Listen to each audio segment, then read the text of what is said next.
Hi everyone, welcome back to another edition of the Velvet Lounge Life, and today we are going to talk about and look at some of my favorite buttons and why some of them are my favorites. Also, we're going to talk about the future button collectors, Gen Xers, Millennials, Gen Zers, and the like.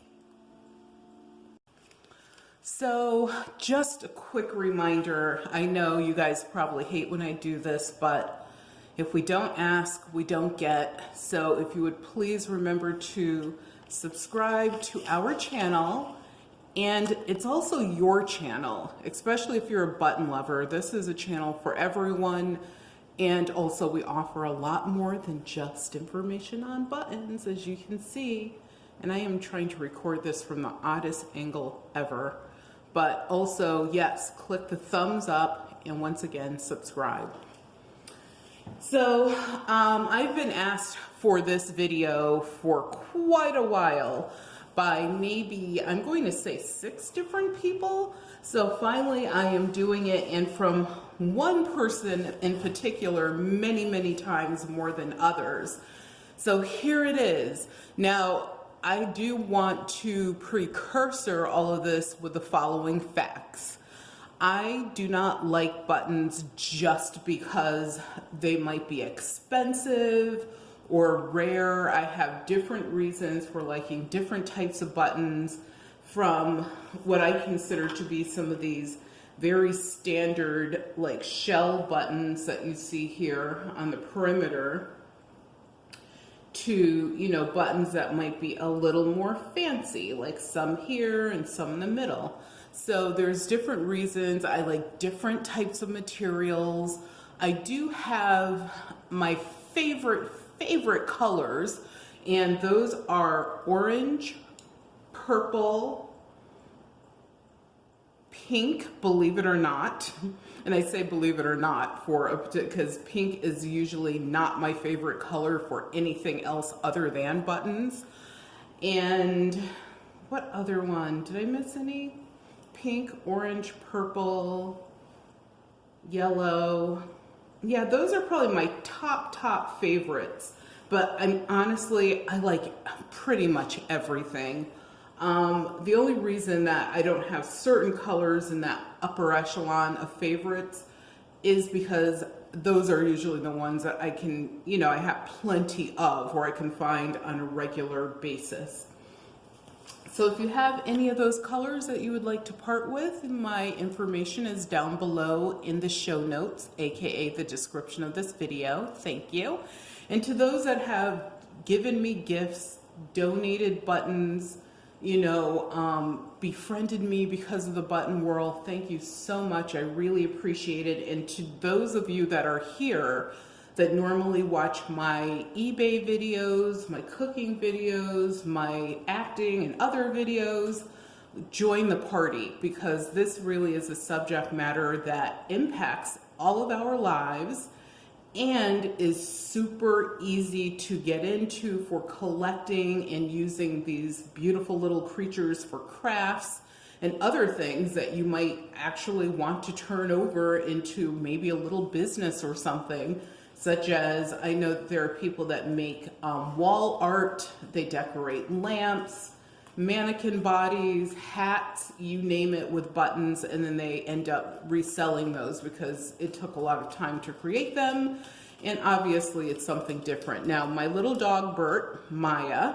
is probably going to interrupt us because, yep, there she goes, walking right past the tripod within millimeters. She is hilarious. But anyway, yes, so like I said, this is really a subject for everyone. And ironically, when people watch the channel for something else and they discover the button list or the button playlist, they're like, oh my God, I didn't know that. And I happen to have this old bucket of buttons or whatever. Okay, so another thing that we should precursor this with is every button isn't worth an arm and a leg, let alone a discarded fingernail. I say that because people do contact me and they will take pictures of dozens of buttons and ask me, do you see anything in there? Well, first of all, very hard from a picture that has a billion things in it. Secondly, I mean, I have the videos out there for you to watch, and if you watch those videos, you will probably quickly be able to tell if you have anything. And secondly, I do not claim to be the absolute orator of button knowledge or an encyclopedia thereof, but I do have a lot of general knowledge and more knowledge in some areas than others. Believe me, it is a large, wide, vast area of collecting. And also, which is the sad thing for some people, and those people I don't consider to be real button lovers, or even real button collectors. They're just trying to find something quick they can turn over. The majority of buttons are worth very little. So if you believe that the button on your, let's just say, Ralph Lauren shirt is worth $1 million or even 5 or 10, you're probably wrong.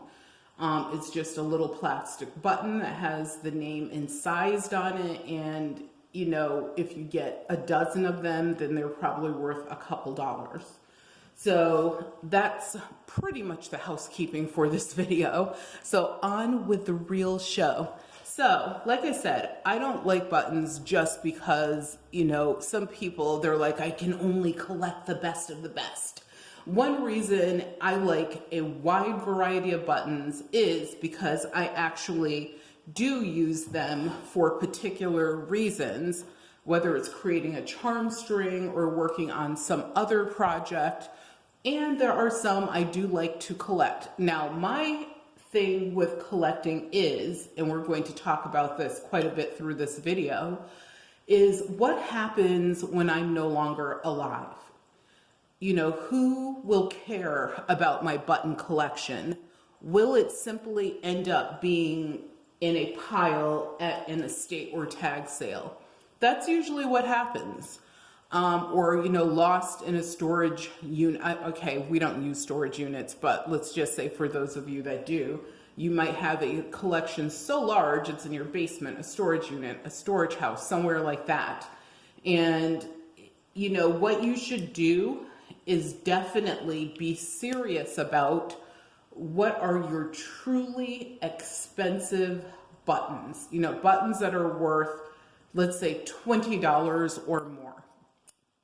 And those should be carefully preserved so that, you know, the folks in your family know that these are not just standard everyday buttons. And also, if you do have an idea of the value, be realistic about what it is, because most people are 100% unrealistic about the value of anything, not just a button.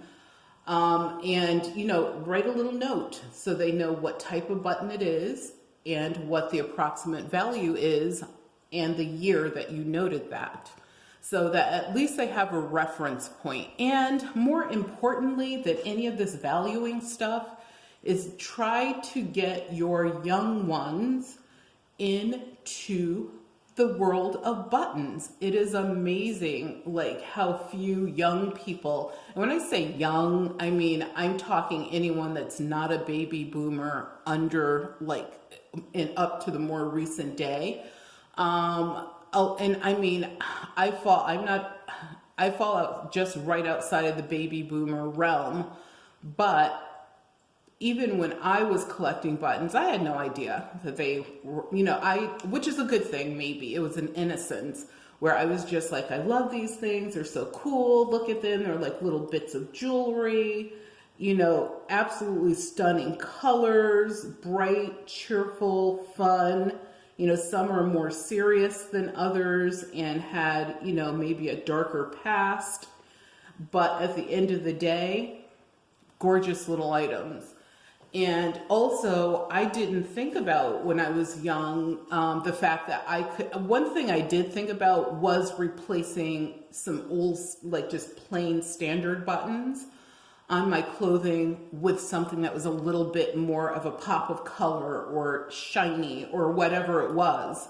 So that I did do. I did, I guess you'll call it upcycling today, but I did upcycle.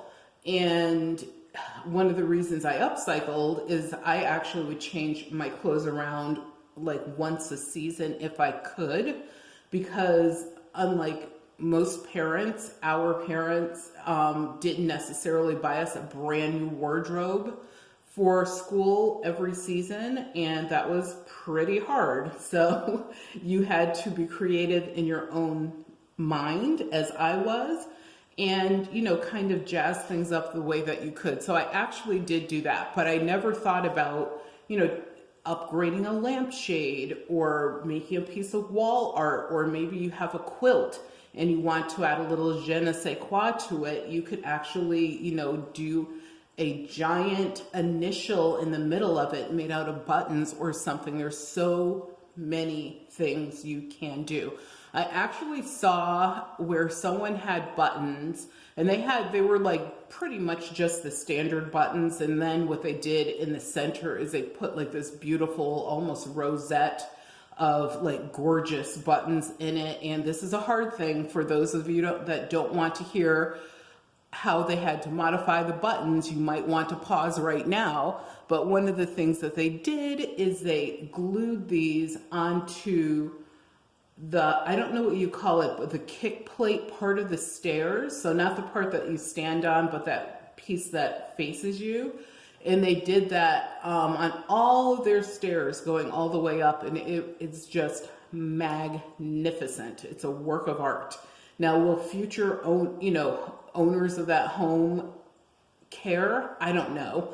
But the thing is, it makes this person and her family happy, and it makes me happy when I visit and I was able to see it. So like I said, there's so many more things you can do than sew these on your clothes and use them as fasteners.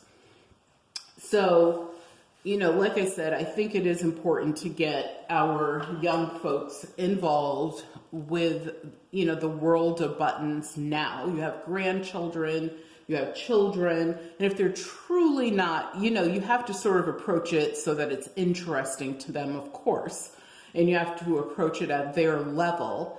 But if they're truly not interested and you approached it at the right, at the right level or point in time, then that's when, as I stated earlier, you might want to make sure you start cataloging your more expensive buttons so that they later understand that these are not, just throwaway items. It's not just like a nail or a bolt.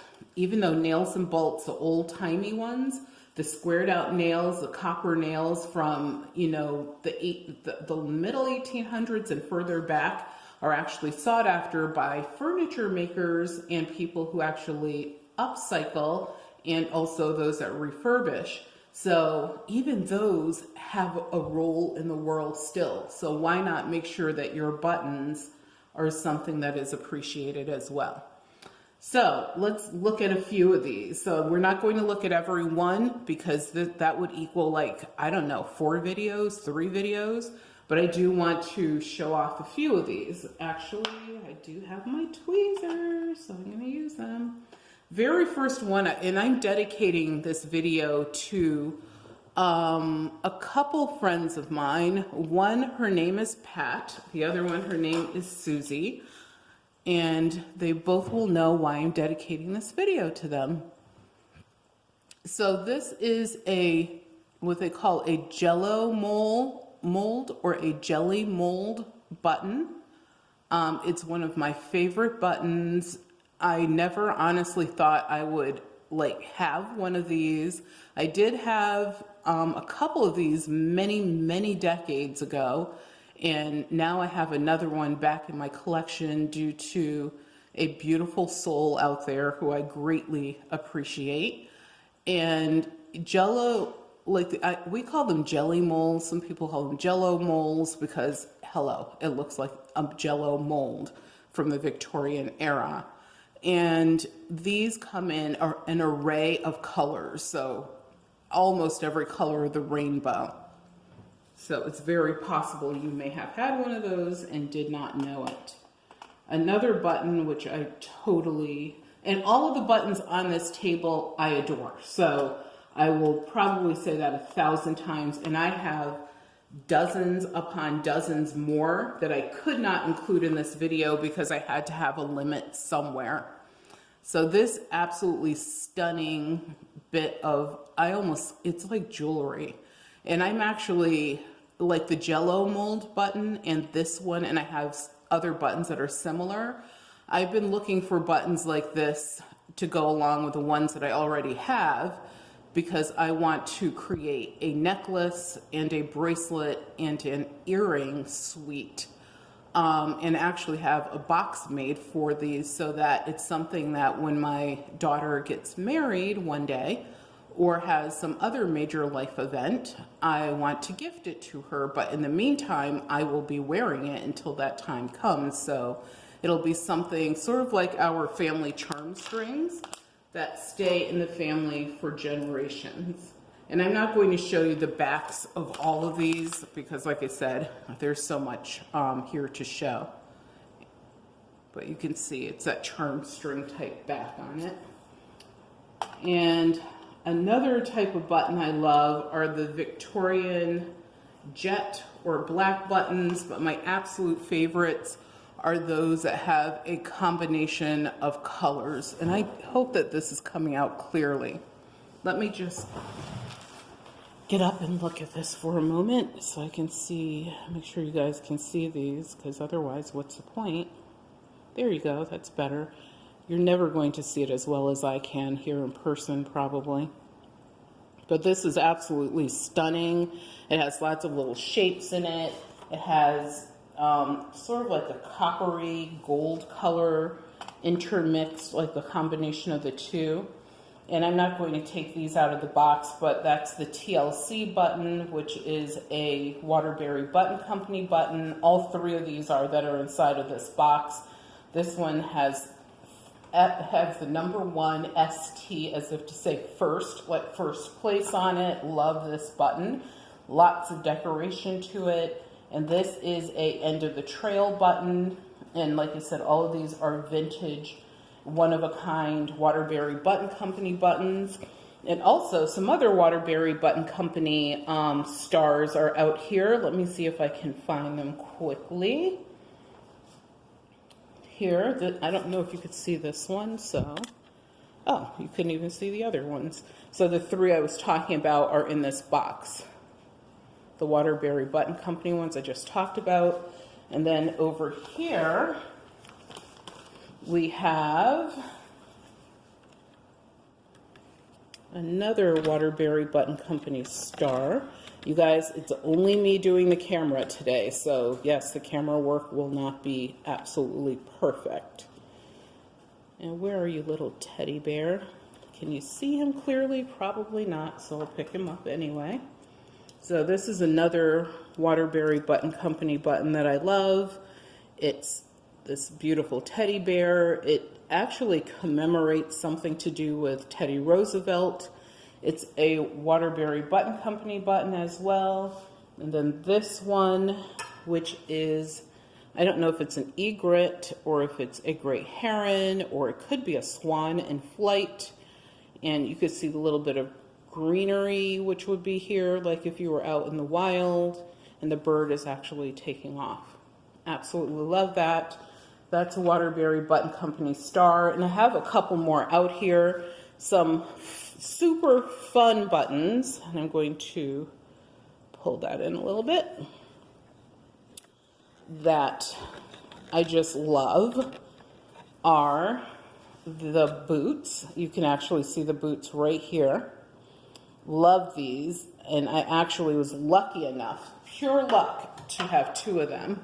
At first I thought I only had one, and there's actually two. And these actually are, I guess I'll call them novelty buttons. Any button could almost be called a novelty. But these actually are made, the base of it, the inner sides, are made of plastic. And then it's dipped into this gold metal to finish it. So that's a really inexpensive way of creating a button. It's probably one of the more inexpensive ways versus having it just be a modern day plastic. So, but look at the detail on that. So absolutely stunning. And as someone who loves boots, and you guys know how I am about I think I now have 6 or 7 pairs of Doc Martens. Plus I have dozens of other boots as well. It's right up my alley. Now, some absolute stunner #1 superstars, and I hope I can hold this without it falling, and I have a okay collection, actually a decent collection of these black Victorian buttons. I have to make that larger for you. And this is one of my favorites, the double hearts that are, abutting each other. Love that. This is a totally, probably 1840s, 1850s button, and it survived. And it probably survived because of the motif that's on it. It's not something that you would just toss out with the dishwater. And what I am going to do, because I can see where my time is running on this video, is I am going to do this as a part 1. And part 2, I definitely will try to finish everything up. But if the video runs out, no worries. There will be a part 2. Just remember to come back, subscribe, hit the bell notification so that you don't miss anything. And let me find this in my viewfinder. Where are you? And you guys know I am a sucker for twinklers. We also call these mirror backs. Love, love, love these. I have a okay collection of these as well in different styles and sizes. Several of them are out here on the table. Something else I absolutely adore. I think I'm going to say that for my next video. But here is another one that I love. These are from the late 1960s, early 1970s, large and in charge buttons. This is definitely larger than $50. And, these were made for that groovy fashion, people hitting the discos, folks just overdoing it with the color and whatever. And I do have a decent collection of different styles of these buttons by different makers. There's a shop, and actually they sell all sorts of notions and sewing items. That's in Chelsea, New York Garment District, where I go, and I'm lucky the lady will let me go through the attic of old stuff that they have. And that's where I pulled several of these out. And look at this one, is another one from that era as well. Sort of that mid-century modern vibe is what you get from these. So thank you guys for tuning in. Like I said, this is part 1. There will be a part 2. I didn't expect that, but there definitely will. There's some important buttons I would like to show you. So remember that your health is your wealth. Without your health, you have absolutely nothing. So please, please, please remember to come back for part 2 of this video. Subscribe, and also leave a comment below. Is there anything you would like me to talk about? Anything you would like me to give you more information about? Just say hi. If you just say hi, you don't know how much I appreciate that. You could just leave a smiley face. Like I said, you don't have to type out paragraphs or even a sentence. I really appreciate it, and it lets me know that you're there. So be well.